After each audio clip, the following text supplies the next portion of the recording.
Hey, everyone. Welcome to Locked On Lakers for Tuesday. Brian Kamenetsky and Andy Kamenetsky. Kenny Atkinson, one of the 3 finalists for the Lakers head coaching job. We will break him down. It's a full Kenny Atkinson scouting report next on Locked On Lakers. You are Locked On Lakers, your daily Los Angeles Lakers podcast. Part of the Locked On Podcast Network, your team every day.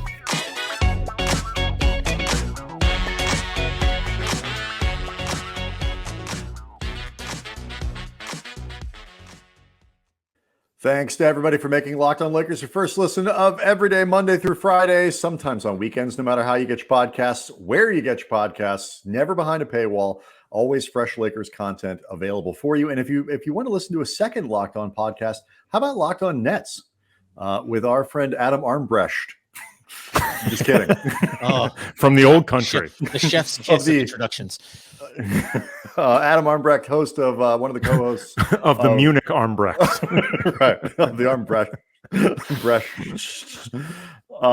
With Doug Norrie. And you guys have your own problems over there, which we will get into. But yeah, I mean, you got a couple issues over there in Nets land. Nothing we've noticed. What are you talking about? We'll fill you in, Adam. Perfect.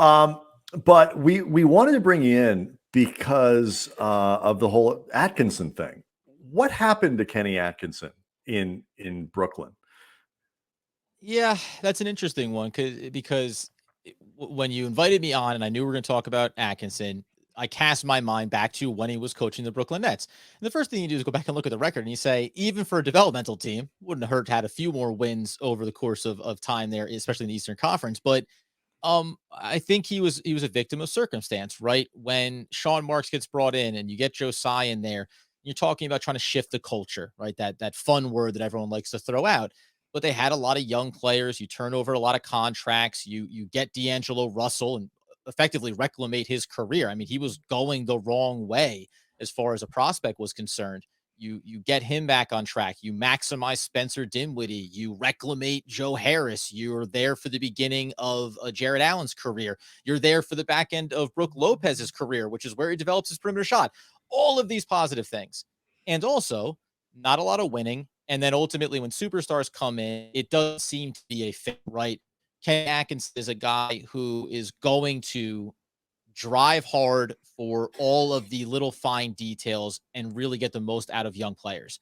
This is why when it comes up as being a potential for the Lakers job, I don't entirely get it. Now, things change and coaches develop with time.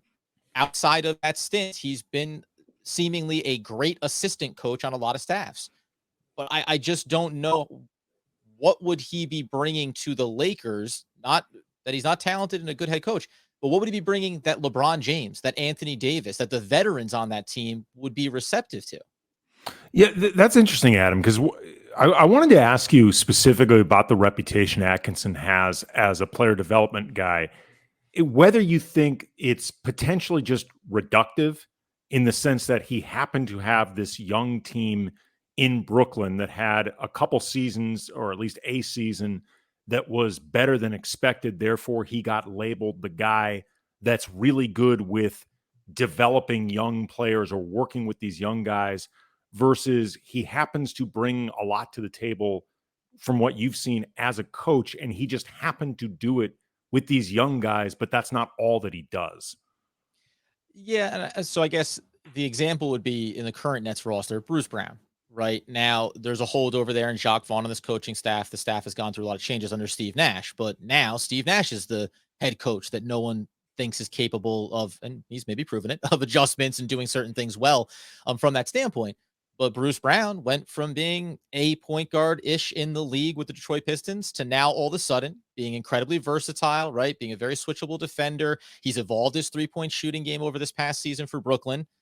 And is that because of Steve Nash or because of Kyle Korver, who was on the staff? Maybe, maybe not. So I think you're right in the sense of sometimes circumstances are what attribute the success or failure or what's gone well, right? If the Nets hadn't dealt with everything they had over the past 2+ seasons, would Steve Nash be regarded as, oh, he's the next young mind in the NBA that's going to figure out how to manage superstar egos and win championships?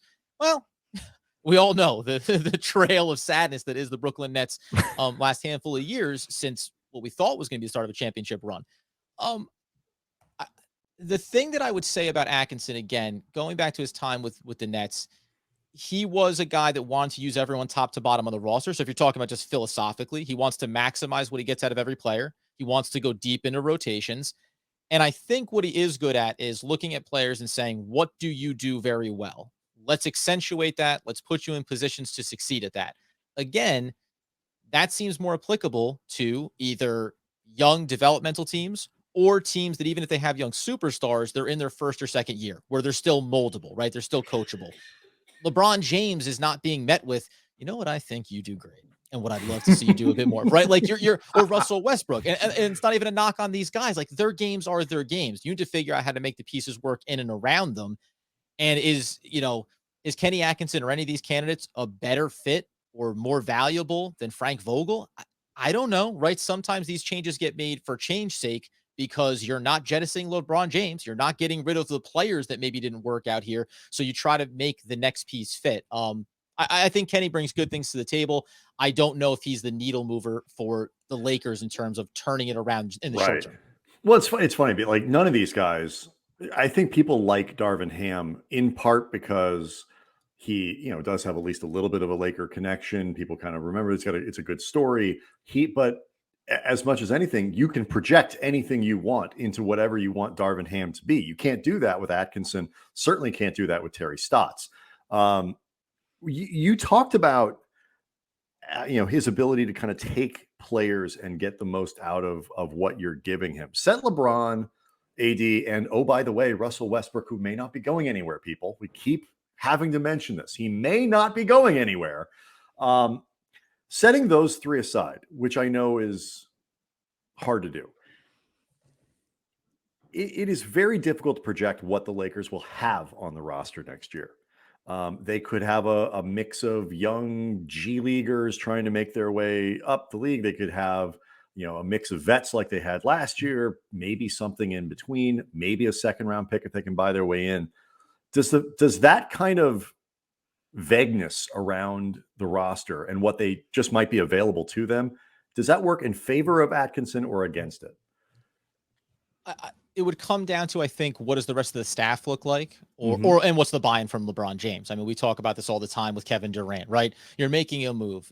Kevin Durant's come out and said, I don't get into the front office and make those kind of decisions. Maybe LeBron is a little bit different in this regard. I think he is more willing to admit that he's more hands-on. It depends if the move went well or not. Right. It's like, if we went from winning championships, I feel like I pretty much did it all. He's very, very into letting you know the thoughts that he shared towards the roster that worked out really well. Yeah. And that's a part of this. So if LeBron buys into Kenny Atkinson and it's maybe this and this comes down to Kenny Atkinson too, right? I mean, this could be his second and last bite of the apple as a head coach if he takes on this role. So he probably wants some assurances of, listen, I know what your game is. I know what you're going to do, but do I have control to take on some of the younger players on this roster and maybe redefine what their roles are around you? And that may be in conflict to the way you look at them, LeBron, or what your expectations are, for them are. Whether or not Westbrook. So you're saying, if I understand, like I'm not going to control you. I'm not going to tell you exactly what you need to do, LeBron, but I'm going to you got to give me sort of some agency over the other guys. Yeah. Horton Tucker, right? I mean, interesting. Kid's 21. He has talent. There's value there. Kenny needs to be able to get his hands on him. If you could somehow move off of Westbrook and maybe you have to dump it. I almost misspoke there for assets. Good Lord. But let's say that you were dumping the money of Westbrook to get back a couple of guys that maybe don't look like on the surface. Are they that valuable, right? Where are they going to fit in? Well, if they have the right traits underneath Kenny Atkinson's system, then we can actually maximize what they are. And I think this is what happens a lot of times with superstar driven teams. You have to almost look at not the player and the production in any of their other one spots. It's how do they benefit off of having a superstar, right? You're watching the Mavericks right now. They're going to lose. But how many players, like Spencer Dinwiddie, you ended up there, right? How many players benefit even just by having Luka there, right? All of a sudden, those open looks, they only knocked down, at the time of this taping, 33% of their open 3-point shots in this series against the Golden State Warriors. That's a byproduct of having superstar talent and creating that type of spacing. Now it's their job to knock those down. So I think those are the kind of traits you try to identify in the young talent in the draft picks. And you say, if I have, 40% of this roster, 50% of the roster is for me, Kenny Atkinson, to mold in my vision, well, then maybe we can have success. And if it works on the court, then LeBron will buy in. I think at the very least, LeBron is smart enough to realize that, right? He can see what isn't working and be willing to take what is there and being productive for him. The other half of this, of course, and what seemed to go wrong in Brooklyn was that superstar aspect of it. The relationships and the culture that was built with Kevin Durant and Kyrie Irving. The Lakers obviously have their own superstars. So what kind of fit would that be? That's the next question we'll talk about with Adam, and we'll do it next. Locked on Lakers brought to you by Prize Picks. Okay, Laker fans, you've been hearing me tell you about Prize Picks for months. If you have not signed up yet, you are missing out because this is daily fantasy made easy. You're going to love this app for the NBA and mixed sport pick'ems. And for a limited time, there's a no-brainer of an offer for all of our users. Users get $50 for free if a player in your first Prize Picks entry scores a single point. 1 point. Take like Steph. Don't take a Laker or a net. They're not, right. They're Do not, not take a Laker or a net. Don't maybe take Draymond Green, but take. He hasn't been scoring much, but take again Steph, take Jimmy Butler, take Jason Tatum, Jaylen Brown. You can figure this out. You're not idiots. But again, 1 point using the code NBA, and this is exclusive, available just to Locked On fans who use the code NBA. Prize Picks has the best NBA DFS prop game on the entire market. Prize Picks offers more NBA props than any other DFS prop operator. They offer the superstar players, which you would expect, but also bench players that only get a handful of minutes each game. And this is the best part, the mixed sport entries. You could take the over on Steph Curry three-pointers made combined with the under on Mookie Betts home runs in the same entry. Keep it weird, fun, interesting. Use the award-winning app on both the App Store and Google Play. Entries can be made in 60 seconds or less. It's easy. It's safe, fast withdrawals. So go to prizepicks.com, use the promo code NBA, or go to the App Store, download the app. If you're not playing Prize Picks, you honestly don't know what you're missing. Okay, so the story, as you typically read it, Adam, is that you get Atkinson, who builds up this plucky bunch of what turn out to be good future NBA players. You make the Not playoffs, on the Nets, but yeah, good future. Right, but for other people, that's how the Lakers do it too. You build something up, and the culture is great, and everybody likes these guys, and then the superstars come in. The culture changes, and suddenly Kenny Atkinson isn't a good fit anymore. He's not a good fit with Durant. He's not a good fit with Kyrie. Or DeAndre Jordan. Like I said, the superstars come in. That was a deal breaker for Kenny Atkinson. No, it's true. Listen. Well, by the way, but isn't that a great example, though, right? Because at the time, so DeAndre Jordan is brought into Brooklyn because Kevin Durant says, I want my buddy to get paid. And at that time, like, Kenny Atkinson is looking at it, as everybody was, and going, what is this? What is DeAndre Jordan? We all get what a fun stat line that he has the highest field goal percentage in the NBA history. We all know what he is, and yet you do it because it's what you want. So it's what your superstar wants. Now you end up tying up money into that player. Now, this is, by the way, I know I'm getting a little off track here, but I've heard so many Nets fans now getting up and in on Sean Marks and what he is doing or not doing successfully as the GM of the Brooklyn Nets. Remember, not only did he give out that contract because he had to, he managed to turn that into assets. He got draft assets that became part of the Bruce Brown situation. Like, everything that a GM of a superstar-driven team has to do has to be reactionary, because you have this third component. It's not just head coach and ownership and you, the GM. It's a fourth component of, what do the stars want? What are they after? So, sorry. And you know what's so funny, too, is, like, I don't even know, when you come in, if you're a superstar, I think it's not that you want to be the end-all, be-all decision maker. Some stars are different. But you want to feel like we're clearing the slate for me to come in, right? For me, whether it's going to be Kyrie first, then it was Kevin Durant, and now we're going to build this thing out from there. A guy that held over was Jacques Vaughn. Like, he managed to survive. Now, the Nets played him handsomely, and I would make the case that Kenny Atkinson would have been a good guy for the Nets to keep around. If you wanted to surround Steve Nash with talented coaches that had assistant coaching, a little bit of head coaching experience, more for Vaughn down in Orlando. But those two guys underneath, one defensive-minded, one offensive-minded, would have made for a good staff underneath Steve Nash. But I think you get swept up in this. Well, that coach isn't my coach. So how could he understand what I want to do? Right. And that's probably losing the forest for the trees a little bit if you're some of these NBA players, because these are lifers. Like, right, Kenny Atkinson is a lifer. He played in the NBA. He's been coaching. He's been on staffs in Atlanta and the Clippers in LA, Golden State, excuse me. It's like, this is all that they do. So the idea that not every coach is the same, but that they can't be adaptable to you, that you can't get in a room with them and figure out how to make it work while still satisfying both sides, is probably short-sighted in some instances. It's not always the case, but you can see talent on a coaching staff and say, we're missing the mark here. Ime Udoka would be another example now, right? He's in Boston. I can tell you that it's on both sides there. Boston has been a very well-constructed team that had a lot of talent in place. And then Ime Udoka comes in. He says, hey, I have a couple little tweaks that we can make here, and we can be a team that's right back in the Eastern Conference Finals potentially in my first season. Rob Pelinka, when he did his exit interview explaining Frank Vogel's firing to the degree that he was willing to be transparent and explain anything, the thing that kept coming up over and over was the idea of the Lakers needing more of a voice in their locker room from their coach. And it seemed like he felt like he needed more of a leader that everybody would have a buy-in towards. And it was interesting to hear that, just because I got a sense that Frank Vogel's voice wasn't carrying in that locker room as much as it had in the previous 2 seasons. It could be a combination of a lot of different things, but from what you saw, how would you rate Kenny Atkinson along those lines, particularly when you take into account what this locker room is going to be?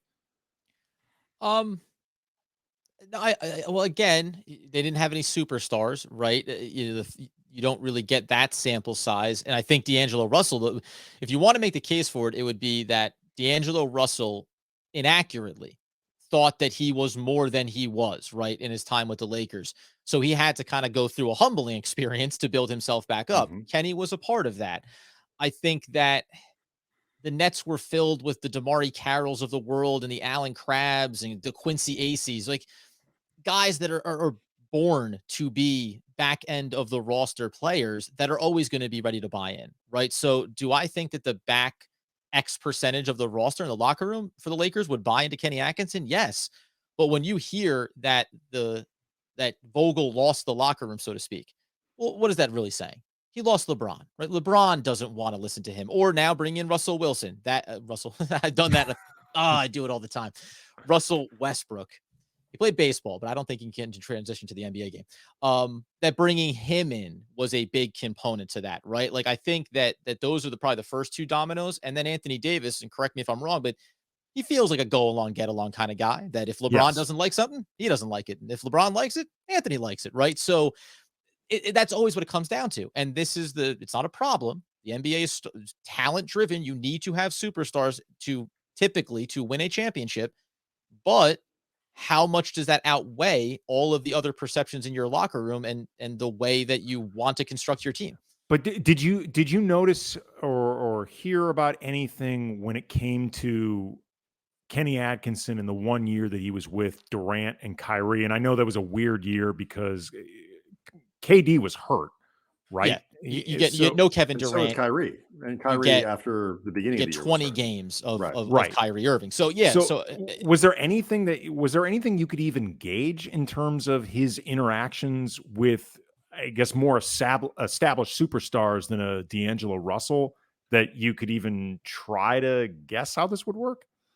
Honestly, no. Like, I mean, you really can't, right? Because you can take Kyrie Irving's quotes, and I mean, even back then, and the more recent ones, when Steve Nash was being hired on, right? Hey, maybe I'm a coach, maybe KD's a coach, maybe we're all coaches, right? And what I would say is, and Kevin Durant's come out recently and given a vouch of support for Steve Nash, and he said one of the most important things a coach has to do is manage personalities, right? Manage the egos in the locker room, and I think Steve Nash, among other things, does that very well. I don't think that Kenny Atkinson is built for that. It doesn't mean that he hasn't evolved on it, and being underneath Steve Kerr, that might actually have helped him, right? Because Golden State has a lot of personalities. And when I say a lot, I mean Draymond Green, right? But being able to massage those things and have it work, if he's picked up some of that and he can find a way to massage the LeBrons and Russell Westbrooks and even Anthony Davis to get where you want to go, then that works. And not every star needs to be massaged in the same way. So, if you fail with 100%. KD and fail with Kyrie, that doesn't automatically mean you're going to fail with LeBron and AD. Well, and this is why I think here's what hurt Kenny Atkinson another way too, to that point. Not having Kevin Durant there and available to play. I think Kevin Durant is a very massageable personality with a head coach. I think he is very coachable. Like, he is a guy that believes in the fundamentals of the NBA and how to be a team player. He's mentioned these kind of things. I think that he's a very coachable player. It's not that I don't think that Kyrie isn't coachable, but I think that he also has a lot of strong opinions of his own. So I think if you had Kevin Durant there, yeah, I don't want to break any news here for you fellas. That's important for you guys, considering he's making a lot of personnel decisions this offseason. And but that's what I think the difference is. If you had those players, maybe you would have got a better sample size. So that's what I think it comes down to. If Anthony Davis is kind of a go along, get along personality, and LeBron is ready to maybe take a little bit of that coaching, then I think Kenny Atkinson can work. But I was about to say before was, a season ago, I thought that Kenny Atkinson for the Knicks was the perfect thing to do. All this young talent. You want to develop RJ Barrett, right? You're going to end up with Obi Toppin and all these guys. And instead, the Knicks swing the other way, bring in more older players, retread a coach in Thibodeau. And the first season of it looked good. And now I think you're seeing the wear down effect of that. So, that's just where I envision Kenny. But it's hard to know now because he's a few years removed from where is he evolved from what he thinks he could do better now. The last thing we want to ask about this before, and we got some other Nets Lakers stuff we want to talk about.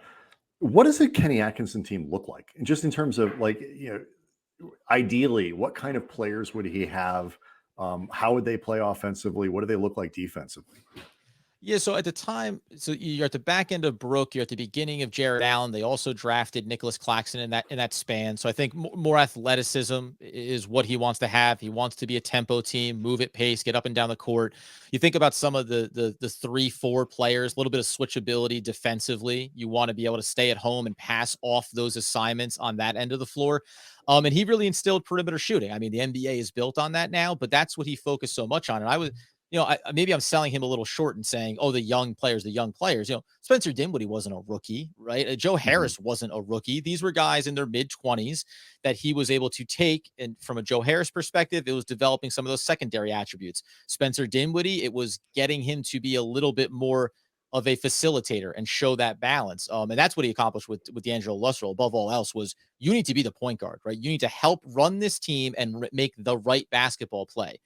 In that vein, as much as I think I'm saying this is a bad fit potentially for the Lakers, we all know that LeBron James is one of few superstars who always believes in the right basketball play.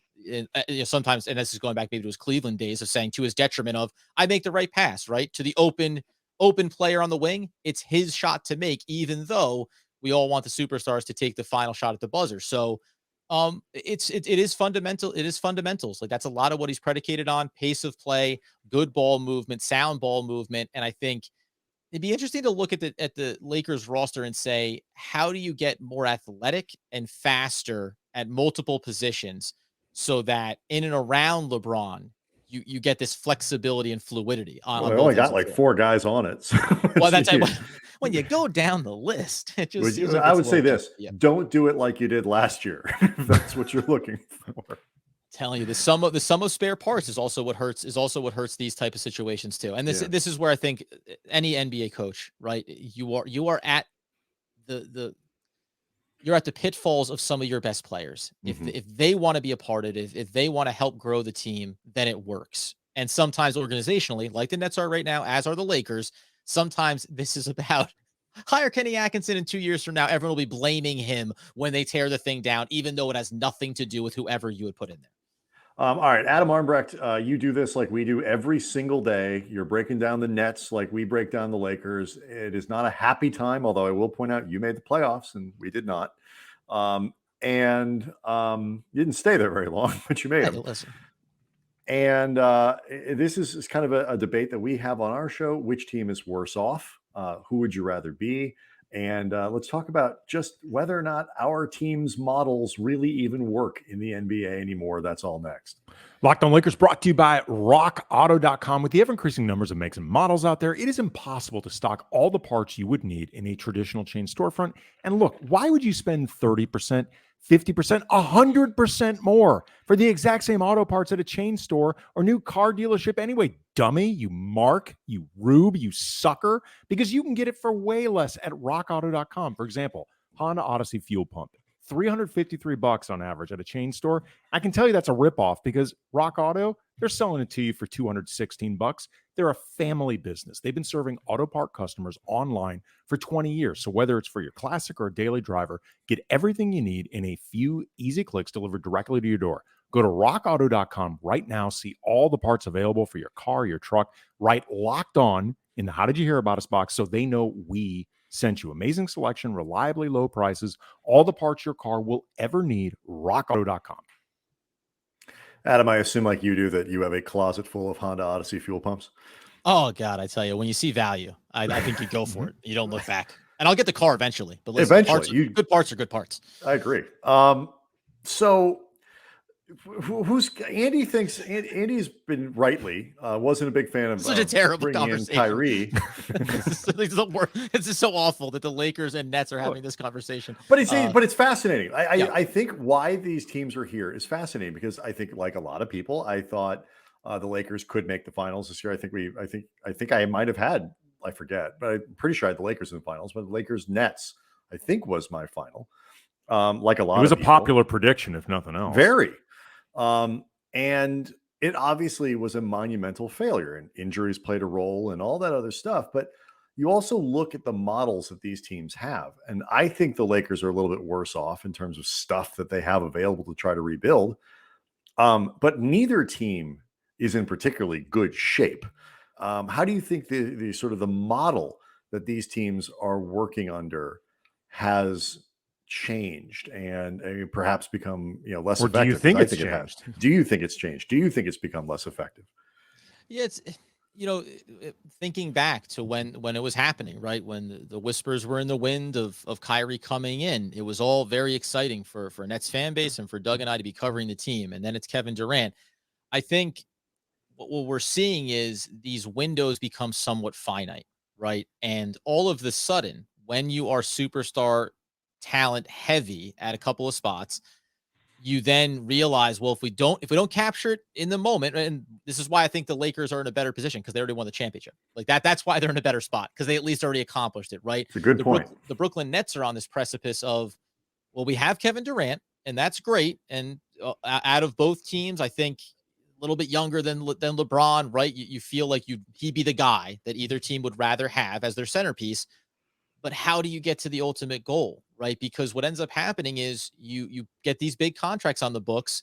You can overpay and spend into the luxury tax and keep your talent, but you can't go acquire any new talent. And you sacrifice a lot of draft picks when things happen. And to your point, I don't know if the model is as crystal clear as it once was, right? Get the superstars, fill in the pieces with veterans, and go win championships. And the problem is because more of the talent coming out of college now is more NBA ready than it used to be. 5-10 years ago, it looked a lot different. So now the way to replenish your team, it's like the NFL model. Through the draft, fill in your holes through the draft, and then have some of the best talent making the most money on your books, because the veteran talent that you go out and get, and the Nets are a great example of this. Blake Griffin, really smart the first year, doesn't play DNP down the stretch of the season, doesn't see any playoff basketball. LaMarcus Aldridge, James Johnson, used extensively, nothing left there. Even though Patty Mills, by and large, played back to his average, you couldn't use him for various numbers of reasons. And I think what it comes down to is the veterans don't have this unknown upside. They have a very clear ceiling, right? Whereas the young talent, which the Nets also got some sample sizes of, specifically, even though you have Cam Thomas in the first round, Kessler Edwards, second-round player. Is he the perfect prospect? No. Is he as athletic as he need to be? No. But he's a 3-and-D wing and the only one in existence on the Brooklyn Nets, right? And you can only go get that in the draft because it's few and far between the guys on the market that are both available and obtainable at your price point. So no, I think there has been a little bit of this shift, and we've actually seen it, maybe the Nets getting in on it at exactly the wrong moment, to say nothing of all the external factors, like maybe the worst possible 2 or 3 year run for outside things to be occurring around a franchise. Well, I think also too, we're really seeing the value of depth when it comes to the four teams still in the playoffs, but also too, like when it comes to your superstars, the need for fit, and that you can't force fit, whether you're talking about in skills on the court, but also personality, and just that sometimes guys are not meant to be together for a reason. And the Lakers and the Nets have this commonality of superstars that were force fed together as a grouping, and they all have various injury concerns other than, I guess, Russell Westbrook. He was the one guy of the six between the Lakers and the Nets. They're superstar paid players who didn't have any injury concerns, for better or for worse. Yeah, because it's Anthony Davis and LeBron are a perfect combination on the floor. Well, if and when that ever happens. But also, that's part of what, Andy, you're talking about, right? But there were very predictable reasons to be concerned about the personality fits on both the Laker and especially Brooklyn side of things. And there's an attitude often that just talent will paper over everything, and that can be the case. Laker fans know this. They watched Kobe and Shaq win 3 championships in a row, despite the fact that they couldn't stand each other. But more often than not, I think that type of fit, there has to be some commonality between everybody. There has to be some ways it works, or it can be very difficult to negotiate, especially when things aren't going well. Well, and that's back to the top of the conversation, right? Coaching, and who are the Lakers going to be bringing in? The players and how they fit together, like LeBron and AD. But what are the factors? Well, LeBron's getting older, and Anthony Davis is a guy that just gets injured. It's that that's as true as it is that Russell Westbrook never misses time. It's almost a guarantee that AD will. On the Nets side of things, I think to your point, while you can't jam guys together, everyone, it feels like you harken back to the Miami Heat with Bosh and Wade and LeBron. You go, yeah, but look at their skill sets. Like, it all added up there to bring those 3 superstars. One of the biggest things that we've kind of evolved on, and not that we didn't know it coming in, but maybe when they added Harden in briefly, you saw it was, oh, well, Kyrie doesn't want to play on ball. Like, he wants to be an off ball 2 guard. And that's why when Harden came in, goes, you know what? You're the point guard. You do it, buddy. You do your thing, and I'll work off of that. Now that you take him out, for better, worse, and different of those circumstances, now you look around this roster. Cam Thomas, not a true point guard. Bruce Brown, not a true point guard. And what you actually saw was when they picked up on the buyout market Dragic, it was, even Dragic at his age, having not played the entire year, was able to walk in and go, yeah, you know what you need? A veteran point guard. Someone with experience, wants to be a facilitator first, wants to set the table for everybody else. And that's to your point of, Kevin Durant is, you plug him in with anybody, you're good to go. But now the Nets are looking at this thing and saying, well, who's that other piece then? And it can be Ben Simmons, and they're banking on a lot of what ifs and caveats around it. But I think you're right. And that's where the disconnect is between players and teams and coaching staffs, right? The players go, we're all talented. We'll figure it out. Well, it's not Harlem Globetrotters, right? There has to be some level of fit and scheme and everyone functioning together in it. And that's this divergent of, I think Kevin Durant and Kyrie like each other off the court. And I don't know if they make the connection of where the disconnect is on the court for them and being able to win games. Well, it's funny. Like, one of the reasons I am more, not really hyper optimistic about either team, but I'm more optimistic about the Nets than the Lakers. I actually am a big fan of Simmons, and I think he's been so devalued as to be like, people are treating him like he's just this trash player. Yeah. Like, he's really good. He's got flaws that are problematic, particularly in the postseason. But what he does well, he does incredibly well. And, he's younger. And if he's healthy enough, I think we'll come back next year and play very well. I just think the culture aspect of this, in kind of wrap it back to Atkinson, is where so much of this seemed to go off the rails, certainly for the Lakers, who had an incredibly strong culture in the bubble season. And it's gotten progressively worse since then. And maybe that's because guys have been injured and all that. But it's also, I think, Andy, you would probably agree, because they keep turning the roster over every 20 minutes. There's no continuity. There's no semblance of through line, which you need to create a culture. You need 2 or 3 guys who are there all the time, and they can't just be your superstars.